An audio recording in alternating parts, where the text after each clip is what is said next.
Iran യുദ്ധം തുടങ്ങിയപ്പോൾ മുതൽ പലരും ചോദിക്കുന്നത് ഇറാന് എന്തുകൊണ്ട് അമേരിക്കയിൽ ആക്രമണം നടത്താൻ കഴിയുന്നില്ല എന്നതാണ്. ഇതിന് ഒരു ഉത്തരമേ ഉള്ളൂ: ദൂരം. ഇറാനിൽ നിന്ന് 11,500 കിലോമീറ്റർ അകലെയാണ് അമേരിക്ക. ഇറാന്റെ മിസൈലുകളുടെ പരമാവധി പ്രഹരശേഷി 2,500 കിലോമീറ്റർ വരെയാണ്. 10,000 കിലോമീറ്ററുകൾ കടന്ന് ആക്രമണം നടത്താനുള്ള മിസൈലുകൾ പണിപ്പുരയിലാണ് എന്ന് ഇറാൻ അവകാശപ്പെടുന്നുണ്ട്. പക്ഷേ അത് വികസിപ്പിക്കാൻ തക്ക സൗകര്യങ്ങളോ സാങ്കേതിക വിദ്യയോ ഇറാന് ഇല്ല എന്നാണ് പ്രതിരോധ വിദഗ്ധർ പറയുന്നത്. അതെന്തായാലും 2,500 കിലോമീറ്റർ പ്രഹര പരിധിക്കുള്ളിലുള്ള അമേരിക്കൻ കേന്ദ്രങ്ങളിൽ ഇറാന്റെ മിസൈലുകൾ വീഴുന്നുണ്ട്. അമേരിക്കൻ മണ്ണിൽ നേരിട്ടല്ല എങ്കിലും അമേരിക്കയെ മുറിപ്പെടുത്തുന്നത് തന്നെയാണ് അവരുടെ സൈനിക കേന്ദ്രങ്ങളിലേക്കുള്ള ആക്രമണങ്ങൾ. എന്നാൽ ഇസ്രയേൽ ഇറാന്റെ പ്രഹര പരിധിയിലാണ്. ഇസ്രയേലിലെ പല സ്ഥലങ്ങളിലും ഇറാൻ മിസൈൽ ആക്രമണം നടത്തുകയും ചെയ്തിരുന്നു. കഴിഞ്ഞ മാസം നടന്ന 13 ദിവസത്തെ യുദ്ധത്തിന് മുൻപ് വരെ അടിക്ക് തിരിച്ചടി എന്ന തരത്തിലാണ് ഇറാൻ യുദ്ധമുഖത്ത് പെരുമാറിയത്. അതുവരെ ഇസ്രയേലി ആക്രമണങ്ങൾക്ക് അപ്പോൾ തന്നെ തിരിച്ചടിയും കൊടുത്തിരുന്നു.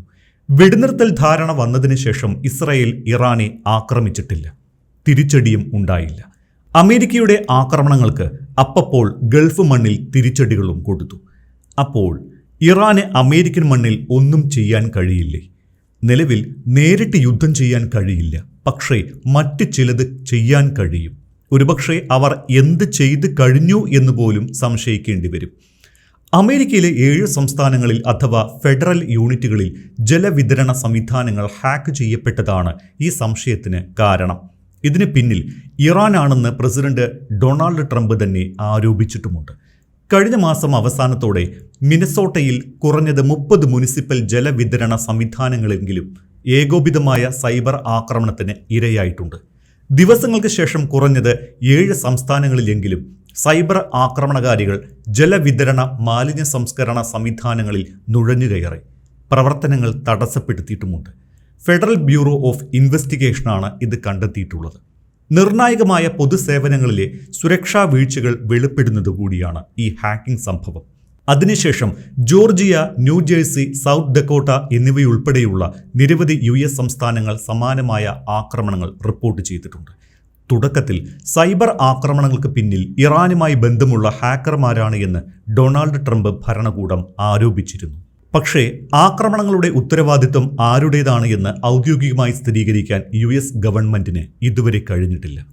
അമേരിക്കയിലുടനീളം 1,52,000 പൊതു കുടിവെള്ള വിതരണ സംവിധാനങ്ങളും 16,000-ലധികം മലിനജല സംസ്കരണ കേന്ദ്രങ്ങളും ഉണ്ടെന്ന് ഫെഡറൽ ഗവൺമെന്റിന്റെ കണക്കുകൾ വ്യക്തമാക്കുന്നു. മിക്ക മുനിസിപ്പാലിറ്റികളും തടാകങ്ങൾ, ജലസംഭരണികൾ, നദികൾ അല്ലെങ്കിൽ ഭൂഗർഭ ജലശേഖരങ്ങൾ എന്നിവയിൽ നിന്നാണ് തങ്ങളുടെ ജലസ്രോതസ്സുകൾ കണ്ടെത്തുന്നത്.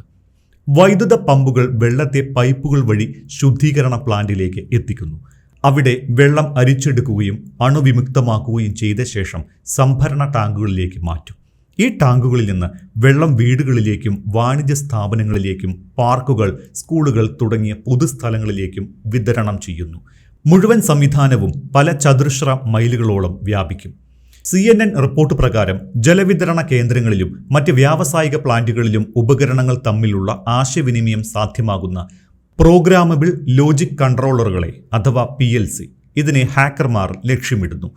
കുടിവെള്ളം സുരക്ഷിതമാണ് എന്ന് ഉറപ്പാക്കുന്നതിനായി ജലവിതരണ സംവിധാനങ്ങളിലെ ജലമർദ്ദം, രാസവസ്തുക്കളുടെ അളവ് തുടങ്ങിയ ഘടകങ്ങളെയാണ് ഈ കൺട്രോളറുകൾ നിരീക്ഷിക്കുന്നത്.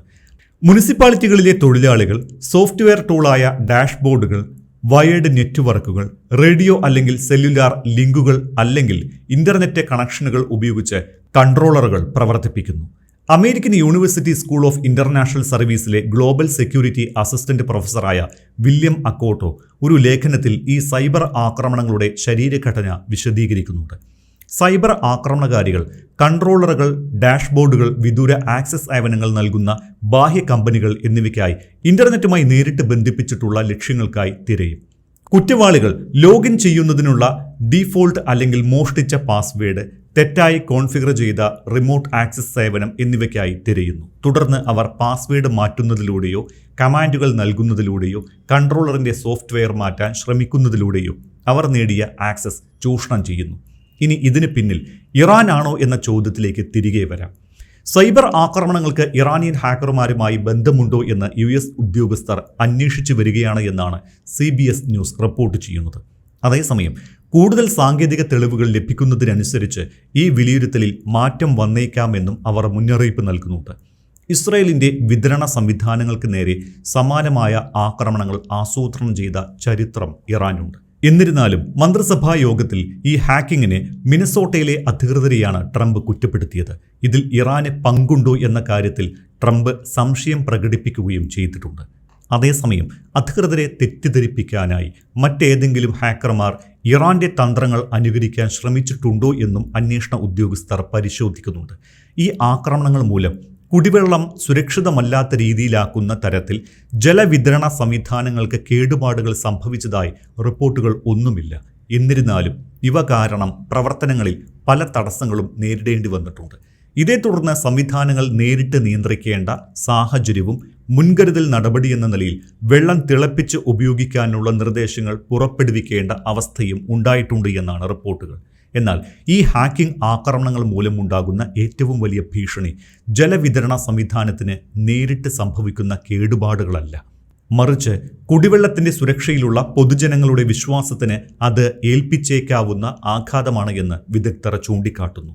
യുദ്ധത്തിന്റെ പേരിൽ രാജ്യം കടുത്ത ഭിന്നിപ്പിലായിരിക്കുന്ന ഈ സാഹചര്യത്തിൽ അടിസ്ഥാന സേവനങ്ങൾ ലഭ്യമാകാനുള്ള സർക്കാരിന്റെ കഴിവിനെക്കുറിച്ചുള്ള നമ്മുടെ വിശ്വാസത്തെയാണ് അവർ ലക്ഷ്യമിടുന്നത് എന്ന് White House deputy national cyber ഡയറക്ടറായിരുന്ന ജേക്ക് ബ്രൗൺ പറയുന്നു. ഇറാനോട് അനുഭാവമുള്ള പ്രോഗ്രാമർമാർ നടത്തിയത് എന്ന് സംശയിക്കുന്ന ഹാക്കിങ്ങിനെ തുടർന്ന് ചില യൂട്ടിലിറ്റികളെ മാനുവൽ പ്രവർത്തന രീതിയിലേക്ക് മാറാൻ നിർബന്ധിതരാക്കിയിട്ടുണ്ട്. കുടിവെള്ളത്തിന്റെ സുരക്ഷയിൽ വിട്ടുവീഴ്ച ഉണ്ടായില്ല എന്ന് അധികൃതർ ആവർത്തിക്കുന്നു. പരിഹാരങ്ങളും നിർദ്ദേശിക്കുന്നുണ്ട്. നെറ്റ്വർക്കുകളെ ഇമെയിൽ, മറ്റ് ബിസിനസ് സംവിധാനങ്ങൾ എന്നിവയിൽ നിന്ന് വേർതിരിക്കണമെന്ന് സൈബർ സുരക്ഷാ ഏജൻസി ശുപാർശ ചെയ്യുന്നുമുണ്ട്. ഈ നടപടി ആക്രമണകാരികൾക്ക് ഈ രണ്ട് സംവിധാനങ്ങൾക്കുമിടയിൽ നീങ്ങുന്നത് കൂടുതൽ പ്രയാസകരമാകും. അമേരിക്കയിൽ അടുത്തിടെ നടന്ന പല ഹാക്കിംഗ് സംഭവങ്ങളിലും സംശയം നീളുന്നത് ഉത്തര കൊറിയയിലേക്കും ഇറാനിലേക്കുമാണ്. നിലവിൽ യുദ്ധത്തിൽ ഉൾപ്പെട്ടതുകൊണ്ട് മാത്രമല്ല, കുടിവെള്ള മാലിന്യ സംസ്കരണ പ്ലാന്റുകളിലെ ഹാക്കിങ്ങിൽ ഇറാനെ സംശയിക്കാൻ കാരണം ഇറാനിയൻ സർക്കാരിൻ്റെ സൈബർ വാർഫെയർ തുടങ്ങിയിട്ട് 15 വർഷമായി. അവർ സൈബർ യുദ്ധത്തിലെ വലിയ ശക്തിയായി വളർന്നു കഴിഞ്ഞു. 2010 മുതൽ സൈബർ ഡിഫൻസ് കമാൻഡ് എന്ന പേരിൽ ഒരു സംഘടന ഇറാനിൽ പ്രവർത്തിക്കുന്നുണ്ട്. ഈ വർഷം ആദ്യം അമേരിക്കൻ ഉദ്യോഗസ്ഥരുടെ വിവരങ്ങൾ ചോർത്തിയതിനും സർക്കാർ സേവനങ്ങളെ ലക്ഷ്യമിട്ടതിനും ഇറാനുമായി ബന്ധമുള്ള ഗ്രൂപ്പുകൾ ഉത്തരവാദിത്വം ഏറ്റെടുത്തിരുന്നു. എന്നാൽ സർക്കാർ പിന്തുണയോടെയുള്ള സൈബർ ആക്രമണങ്ങളിൽ തങ്ങൾക്ക് പങ്കുണ്ട് എന്ന ആരോപണങ്ങളെ ഇറാൻ സർക്കാർ ഔദ്യോഗികമായി നിഷേധിക്കുന്നുമുണ്ട്. ദോഷകരമായ സൈബർ പ്രവർത്തനങ്ങൾ തങ്ങളുടെ ഔദ്യോഗിക നയത്തിന്റെ ഭാഗമല്ല എന്നാണ് ഇറാൻ ഉറപ്പിച്ചു പറയുന്നത്. ഔദ്യോഗികമായി നിഷേധിക്കുന്നുണ്ടെങ്കിലും അമേരിക്കൻ ഇസ്രായേൽ ലക്ഷ്യങ്ങൾക്കെതിരായ ഡിജിറ്റൽ ആക്രമണങ്ങളുടെ ഉത്തരവാദിത്തം ഹന്താല, സൈബർ അവഞ്ചേഴ്സ് തുടങ്ങിയ ഓൺലൈൻ ഗ്രൂപ്പുകൾ സോഷ്യൽ മീഡിയ പ്ലാറ്റ്ഫോമുകളിലൂടെ പരസ്യമായി ഏറ്റെടുക്കാറുണ്ട്. ഈ ഗ്രൂപ്പുകൾക്ക് ഇറാന്റെ IRGC അല്ലെങ്കിൽ ഇന്റലിജൻസ് മന്ത്രാലയവുമായി ബന്ധമുണ്ട് എന്നാണ് ഇന്റലിജൻസ് ഏജൻസികളുടെ കണ്ടെത്തൽ. ഈ വർഷം അമേരിക്കയ്ക്കും ഇസ്രായേലിനുമെതിരെ നടന്ന മിക്ക ഇറാനിയൻ സൈബർ ആക്രമണങ്ങളും ഹന്താല എന്ന സംഘമാണ് നടത്തിയത്. ഇറാൻ യുദ്ധത്തിന്റെ തുടക്കകാലത്ത് ചില വ്യക്തിഗത വിവരങ്ങളും ഇമെയിലുകളും അനധികൃതമായി പരിശോധിച്ചുവെന്നാരോപിച്ച് ഹന്താലയ്ക്കെതിരെ FBI ഡയറക്ടർ കാഷ് പട്ടേൽ ആരോപണം ഉന്നയിച്ചിരുന്നു. ഹണ്ടാല സംഘം ഉത്തരവാദിത്വം ഏറ്റെടുത്ത അമേരിക്കയിലെ അവസാന സൈബർ ആക്രമണം ജൂൺ മാസത്തിൻ്റെ മധ്യത്തിലായിരുന്നു. ഇറാനിലെ ജലവിതരണ സംവിധാനങ്ങൾക്ക് നേരെ അമേരിക്ക നടത്തിയ ആക്രമണത്തിന് മറുപടിയായി ലിഫോർണിയയിലെ ഒരു ജലവിതരണ കേന്ദ്രത്തിന്റെ സുരക്ഷാ സംവിധാനങ്ങൾ ഭേദിച്ചുവെന്ന് അന്ന് ഹാക്കർമാർ അവകാശപ്പെട്ടിരുന്നു. ഒരു മെഡിക്കൽ ടെക്നോളജി കമ്പനിയെ ലക്ഷ്യമിട്ട് ഹന്താല നടത്തിയ ഹാക്കിംഗ് നീക്കത്തെ തടഞ്ഞതായി അമേരിക്കൻ നീതിന്യായ വകുപ്പ് അറിയിച്ചത് ഈ വർഷമാണ്. ഇസ്രായേൽ സർക്കാരിലെയും സൈന്യത്തിലെയും അംഗങ്ങളെക്കുറിച്ചുള്ള അതീവ രഹസ്യ വിവരങ്ങൾ പുറത്തുവന്നത് ഈ ഹാക്കിംഗ് കാരണമായിരുന്നു.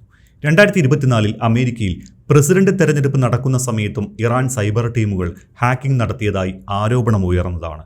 ഉദ്യോഗസ്ഥരെക്കുറിച്ചുള്ള വിവരങ്ങൾ നിയമവിരുദ്ധമായി കൈക്കലാക്കാനും ഭിന്നത വളർത്താനും അമേരിക്കൻ തെരഞ്ഞെടുപ്പ് പ്രക്രിയയിലുള്ള വിശ്വാസം തകർക്കാനും തെരഞ്ഞെടുപ്പ് പ്രചാരണങ്ങളിൽ ഹാക്കിംഗ് നടത്തിയെന്ന ആരോപണം ഇറാന് നേരെ ഉയർന്നതാണ്. സൈബർ ആക്രമണങ്ങളുടെയും അവ നടത്തുന്ന സംഘങ്ങളുടെയും ഉറവിടം ഇറാന് പുറത്താണ്. മറ്റ് രാജ്യങ്ങളിലിരുന്ന് നടത്തുന്ന ഹാക്കിംഗ് ഇറാനുമായി ബന്ധിപ്പിക്കാൻ എളുപ്പമല്ല.